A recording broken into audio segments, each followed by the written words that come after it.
এই সংসারের সবথেকে বড় সত্যি হলো জন্ম এবং মৃত্যু। কিন্তু আরো বড় একটা সত্য আছে, মিত্র এবং শত্রু, যা আমাদের সকলের জীবনে থাকে। মিত্র সে যে আমাদের সঙ্গ দেয় এবং সংসারের সবথেকে উঁচু শিখরে আমাদের নিয়ে যায়, এবং শত্রু সে যে যে কোনো মুহূর্তে যে কোনো শিখর থেকে আমাদের নিচে ফেলে দিতে পারে। এবার বিচিত্র ব্যাপার হলো এটাই যে আমরা নিজেরাই এদের সাথে নিয়ে চলি, নিজেরাই এদের পালন করি। তা কি করে? প্রথমে বুঝুন এই মিত্র এবং শত্রু কারা। আপনার নিজের মন, আর কেউ নয়। এই মনই হলো মিত্র। যখন তাতে ভারসাম্য বজায় থাকে, তা নিয়ন্ত্রিত থাকে, তা পবিত্র হয়। কিন্তু যদি এই মন অনিয়ন্ত্রিত হয়ে পড়ে, যদি আপনাকে সে নিয়ন্ত্রণ করতে শুরু করে, তখন সেই আপনার সবথেকে বড় শত্রু হয়। সেই জন্য এই মনের ওপর নিয়ন্ত্রণ রাখতে শিখুন, এতে ভারসাম্য বজায় রাখতে শিখুন। তাহলে আপনি এমন এক বন্ধুকে পাবেন যে আপনাকে এই সংসারের শিখরে পৌঁছে দেবে। আসুন আমার সাথে ভালোবেসে বলুন, রাধা রাধা। একটা শব্দ আছে, পরিস্থিতি। অনেক মানুষের মুখে আমরা এই শব্দ শুনি। জীবনে যখন অসফল হই, দুঃখ আসে, সংকট আসে, কোনো বিপদ ঘনিয়ে আসে, তখন সমস্ত দোষ আমরা পরিস্থিতির ওপর চাপিয়ে দিই। আর দেখতে গেলে কোথাও না কোথাও ঠিকই করি। এই পরিস্থিতি প্রত্যেক দিনের মতো পাল্টাতে থাকে।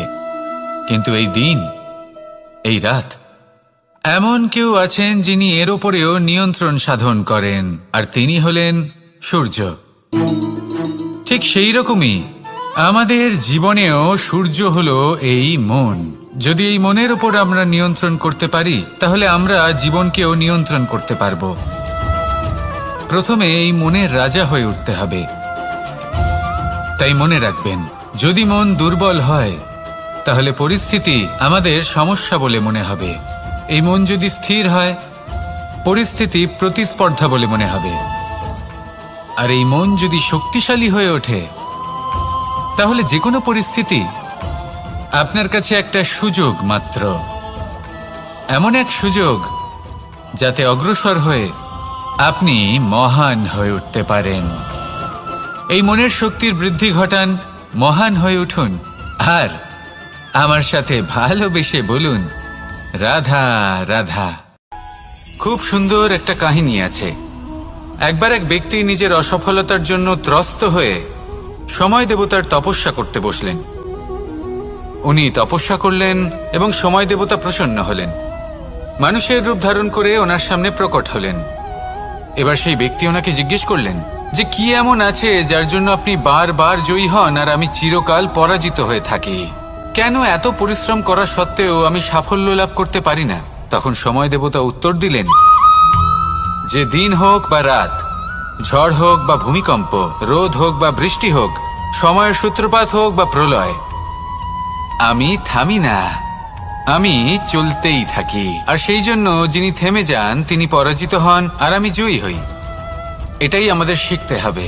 জীবনে সবসময় চলতে থাকুন, কখনো থামবেন না। হ্যাঁ, কিছুক্ষণের জন্য বিরতি নিতে পারেন, বিশ্রাম করার জন্য, নিজেকে আরো সশক্ত করে তোলার জন্য, কিন্তু থেমে যাবেন না। নিরন্তর কর্ম করতে থাকুন, পরিশ্রম করতে থাকুন, তবেই এই সংসার আপনাকে মনে রাখবে। আসুন আমার সাথে ভালোবেসে বলুন, রাধা রাধা। আমাদের জীবনে গুরুজনেরা, জ্ঞানী মানুষজন সবসময় একটা কথা বলেন, ধৈর্য ধরো। শুধুমাত্র দুটো শব্দ, কিন্তু কতটা বিশাল সেটা বোঝার চেষ্টা করুন। ছোট একটা অস্ত্র হাতে নিন এবং একটা বিশাল পর্বতে নিরন্তর প্রহার করতে থাকুন, ধৈর্য ধরে সেই কাজ করতে থাকুন। এমন একদিন আসবে, এই বিশাল পর্বতে আপনি একটা পথ তৈরি করবেন। কোনো ধনুর্ধর যখন নিজের বিদ্যা অর্জন করেন, তখন তাকেও ধৈর্য ধরতে হয়, তার নিজেকে সময় দিতে হয়, তবেই সে ধনুর্বিদ্যা শিখতে পারে। সেইভাবে আমাদের জীবনেও ধৈর্য ধরার খুব প্রয়োজন। পরিবারে ধৈর্য রাখতে পারলে তাহলে আস্তে আস্তে দেখবেন প্রেম বৃদ্ধি পাচ্ছে। সমাজে যদি ধৈর্য রাখতে পারেন, তাহলে আস্তে আস্তে এই সমাজ আপনাকে সম্মান করবে। যদি নিজের জীবনে ধৈর্য রাখতে পারেন তাহলে নিজে থেকেই আত্মবিশ্বাস বাড়বে, নিজের বিকাশ হবে। জীবনে সবই সম্ভব যদি ধৈর্য রাখতে পারেন। হয়তো আস্তে আস্তে হবে, কিন্তু হবে অবশ্যই। শুধু ধৈর্য রাখুন, কারণ ধৈর্যই সব থেকে বড় পুঁজি। আসুন আর আমার সাথে ভালোবেসে বলুন, রাধা রাধা।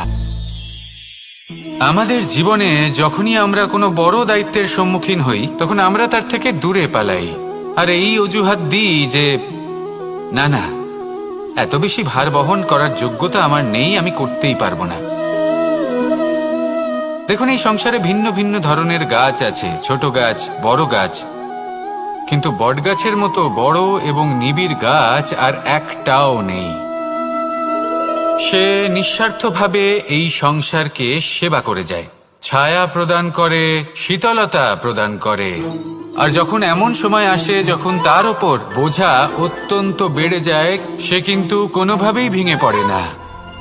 তখন সে নিজের নিঃস্বার্থ কর্মের ফল লাভ করে, সেই নিঃস্বার্থ কর্ম যা সে করেছে। তার দেহ থেকে ছোট ছোট ঝুড়ি বার হয় এবং তা কাণ্ডের আকার ধারণ করে। সেই কাণ্ড মাটির কাছে পৌঁছয় এবং তারপর তা বটগাছের সহায়ক হয়ে ওঠে।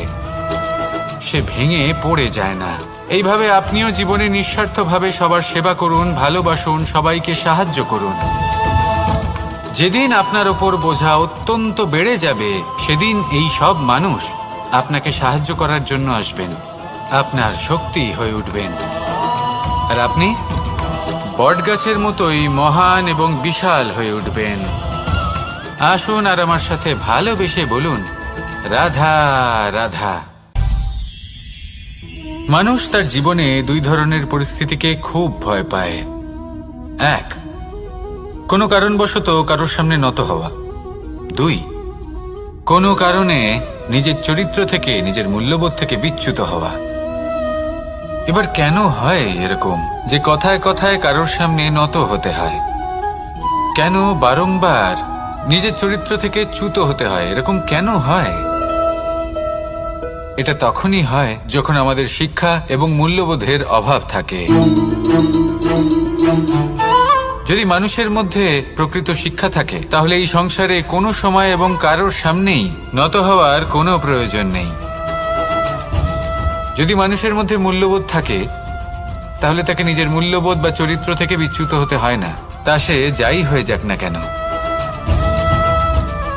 কোনো বালককে যদি জন্ম থেকেই সুশিক্ষার অধিকারী করা হয়, শিক্ষিত করা হয়, মূল্যবোধের অধিকারী করা হয়, তবে সে এই সংসারে এমন কর্ম করবে যাতে সে নিজেকে, নিজের পরিবারকে, সমগ্র সমাজকে গর্বিত করতে পারে।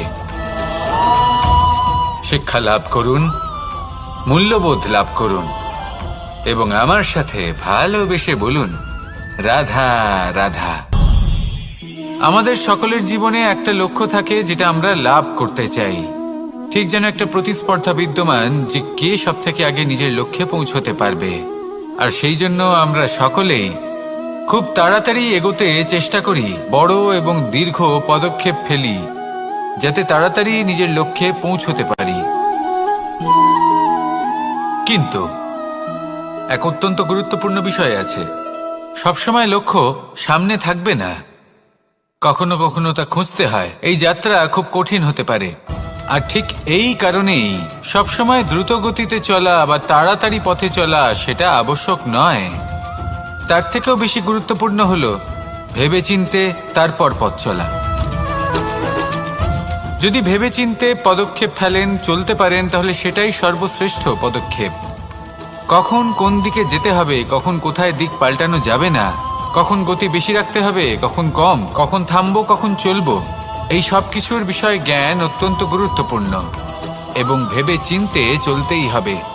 সেই জন্য শুধু তীব্র গতিতে সামনে এগোলে চলবে না, ভাবনা চিন্তা করে এগোতে হবে। আসুন আমার সাথে ভালোবেসে বলুন, রাধা রাধা। কখনো কোনো প্রজাপতিকে উড়তে দেখেছেন? কি সুন্দর উড়ে বেড়ায় সে, এক ফুল থেকে অন্য ফুলে, এক পাতা থেকে অন্য পাতার ওপর। কিন্তু সে কিভাবে উড়তে শেখে কখনো ভেবেছেন?